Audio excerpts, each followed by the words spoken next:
ఎన్ని జాబ్లు అప్లై చేసినా ఒక్కటి కూడా రావట్లేదు, ఒక్క ఇంటర్వ్యూకి వెళ్ళట్లే. అవును మామ, నువ్వు ఒక ఇంటర్వ్యూ ఉంది రేపు, మరి ప్రిపేర్ అయ్యావా? ఫుల్ ప్రిపేర్ మామ. మనం ఇంటర్వ్యూ పోకముందే సెలెక్టెడ్. అబ్బా ఎలారా? కన్ను వచ్చు కదా మామ. రేట్రా. సరే కొన్ని క్వశ్చన్స్ అడితే చెప్పు మామ. ఏఐ అంటే ఏం మామ? ఏఐ అంటే ఏంటి? All India. సరే ఐటీ అంటే?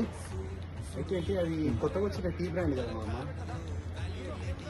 సరేరా. మరి జావా అంటే? జావా అంటే మనం పొద్దున గ్రౌండ్లో వాకింగ్ చేసినాక బయటకు వచ్చినాక దొరుకుతుంది చూడు, అదే జావా. సరే మామ, అట్లీస్ట్ పైథాన్ అంటే ఏందో చెప్పు మామ. పైథాన్ అంటే పాము కదరా, అమెజాన్ అడవుల్లో దొరుకుతుంది. సరేరా, ఇంత తెలివితో ఎంత ప్యాకేజ్ ఎక్స్పెక్ట్ చేస్తున్నావు చెప్పు. అరే టమాటా రేట్లు ఎట్లుంది, పెట్రోల్ రేట్లు ఎట్లుంది, అవును. మినిమం 1 lakh రా. 1 lakh పర్ ఇయరా పర్ మంతా మామ? పర్ మంత్ మామా. పక్కా వస్తారు మావా నీకు, పక్కా. వీరు ఇన్ బొక్కల ఆన్సర్, బొక్కల తెలివి. ఇంక ఇస్తారు ఇంకా 1,00,000 రూపాయలు.